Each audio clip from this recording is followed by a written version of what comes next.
The football season is sadly over. However, we can still take a look at how good teams were this past year. So welcome to my end of season 2022 Power Rankings. Let's waste no time and begin right away. Number 32, Jacksonville Jaguars. They were really bad. From players' performance all the way to coaches' maturity. This team was a total clown show since week 1, and they don't seem to even want to win. They need to protect Trevor Lawrence and get something real going. Doug Peterson is a huge upgrade to the head coach, so they have some room for improvement next year. Number 31, Detroit Lions. They weren't that bad when it comes to actual games, but they were awful at closing them. Dan Campbell seems like the right guy to guide them, but they do lack some talent. They have some good draft capital, so they could improve by a decent margin next year. Number 30, Houston Texans. To be honest, props to David Culley to get this team 4 wins. Rookie quarterback Davis Mills impressed most of us and he was able to produce with an awful team. This roster is really bad, but the coaching staff managed to get something going, which is an achievement by itself. Number 29, New York Giants. This play pretty much describes the Giants season. Joe Judge isn't only a liar, but he's also an awful NFL head coach. This team actually has some talent, more than the previous ones, but execution was terrible this year. It's gonna be really interesting to see what Brian Daboll does to try and turn this team around. Number 28, New York Jets. As you might have already seen, the situation in New York is very bad. The Jets, however, did get some wins against good teams like the Titans and Bengals. They seem to be improving under Robert Saleh, and they have 2 first-round picks in the top 15, so they could have a significant leap next year. Number 27, Carolina Panthers.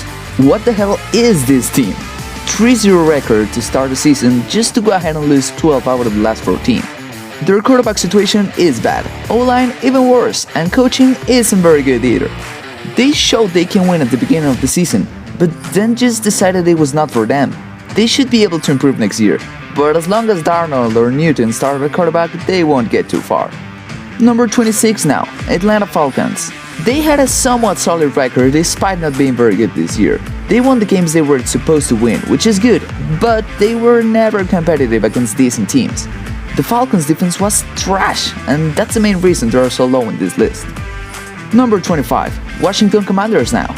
Last season, they were one of those teams that are only a quarterback away from contending, and it was in fact the QB play what held them back throughout the whole season.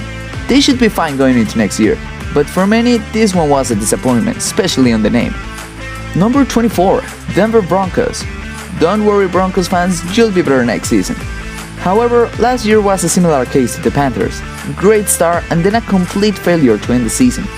And well, just as the Commanders, they're just a quarterback away from contending, so I expect them to make a hard push to get one like Aaron Rodgers perhaps.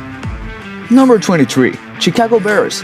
They weren't as bad as the record suggests, being competitive against good teams like the Steelers or 49ers, but they weren't very good either.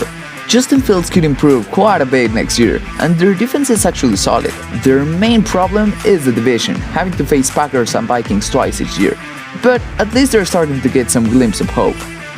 Number 22, Seattle Seahawks. Had Russell Wilson been healthy throughout the whole season, this team would have been way better, but he wasn't. Pete Carroll doesn't seem to have that spark anymore, and well, Legion of Boom, that's history now, and this team isn't nearly as good as they once were. Number 21, Miami Dolphins. They had one of the weirdest seasons I've ever seen, featuring 7 losses in a row, followed by 7 wins in a row. They barely missed out on the playoffs, but overall weren't that bad. And I still don't understand why they fired Brian Flores, who had turned the team around. Apparently, winning isn't tolerated in Miami. Number 20, Philadelphia Eagles. I know, they made the playoffs, but will you please look at their schedule? They beat just one team with a winning record, and they were never dominant. They have a very bright future though, having 3 first-round picks and some money to spend on free agency, so they could be back in the playoffs next year. Number 19, Cleveland Browns. Before the season started, I'd say the Browns were overrated and would miss the playoffs, and well, they told me I was insane. But well, at the end of the day, it's just the same with them every single year. People feel sorry for them, expect them to be great, and fail every time. Baker Mayfield was by far the worst quarterback in the AFC North, and Stefanski didn't seem like last year's coach of the year. Number 18, Minnesota Vikings. Don't blame Cousins on the disappointing season. He actually played fairly well, and the media should be targeting Zimmer instead. They have a talented team, and if the players are able to adapt their new system, playoffs seem pretty realistic next season. Number 17, New Orleans Saints. They were 5-2 before Winston's injury, and I'm sure they would have made the playoffs with him. But unfortunately for them, they had to see a mix of Taysom Hill, Ian Book, and Trevor Simon, which isn't great. They still did decent with them, but just wonder what could have been for the Saints. Number 16, Baltimore Ravens. Injuries obliterated this team, and it's just sad. They were in the first seed at one point and somehow got eliminated by the Steelers in Week 18. I would be scared of them next year, and I actually think they're gonna be one of the best teams in the AFC in 2022. Number 15, Pittsburgh Steelers. Why do people always count them out? Winner teams always find a way to win, and Steelers proved that this year. They weren't amazing, but they got into the playoffs, which surprised many NFL fans. Next year, I don't think they'll make it, but they still won't be as bad as people will predict them to be. Number 14, Los Angeles Chargers. Their offense was explosive and aggressive as hell, but their defense just kept holding them back. I actually like Brandon Staley, but he's too aggressive at times, which could have actually been the reason they missed the playoffs by calling that one timeout. Still, they're set to improve next year, so Chargers fans shouldn't be worried at all. Number 13, Las Vegas Raiders. I personally think they're at the same level as the Chargers, but they beat them to get into the playoffs. I don't know about you guys, but I'm genuinely surprised they did this good with all the coaching and players being, well, with certain responsibility issues. Unfortunately for them though, their future doesn't seem so bright, but hey, we could be surprised again. Number 12, Arizona Cardinals. Ladies and gentlemen, your 2020 Pittsburgh Steelers.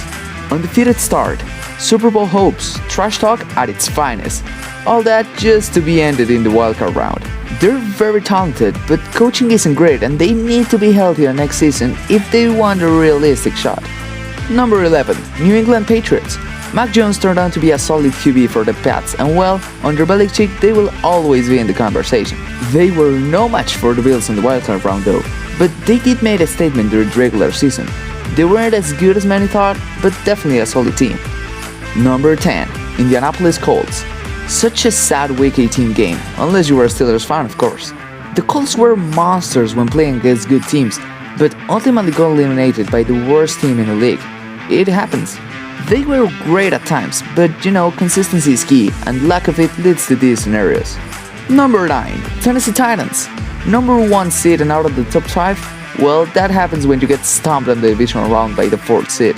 They were great, don't get me wrong, but injuries killed this team and ultimately couldn't perform at the best level when it mattered the most. But hey, let's see how next season turns out for them. Number 8, Dallas Cowboys. The Dak Prescott run with 14 seconds left is the perfect explanation on why the Cowboys aren't a top 5 team. They have a lot of talent, but they just can't find how to use it. And Mike McCarthy? Well, mediocre at best. They have some room for improvement next year, but they should start looking for new head coach options sooner rather than later. Number 7, Green Bay Packers. Aaron Rodgers got eliminated by the Niners once again. Great regular season, calling out doubters and being Super Bowl favorites just to be a first round exits. This was their last dance and they pretty much screwed it. But hey, at least they got the first seed and Rodgers won MVP. Number 6, San Francisco 49ers. They made the conference championship, but I'm not sold on them being top 5, especially thanks to Jimmy G. Kyle Shanahan is a good coach and the team is talented, but they just need to get a good quarterback in order for them to truly contend for a 6th Super Bowl win. On to the top 5, Tampa Bay Buccaneers. Another team who got injured late in the season. They were good, but unable to come up clutch at the end. They are set to massively regress next year due to Brady's retirement, but I wouldn't rule them out of the 22 playoffs just yet. Number 4, Buffalo Bills. I'm genuinely sad of how their season ended. Had they beaten the Chiefs, I'm pretty sure Allen's squad would have won a Super Bowl ring. The Chiefs seem to be their kryptonite, even though they're an amazing team. Let's see if next season they can finally dethrone Mahomes. Number 3 now, Kansas City Chiefs.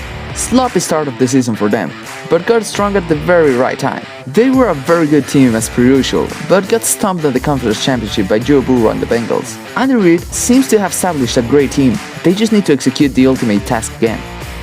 Number 2, Cincinnati Bengals.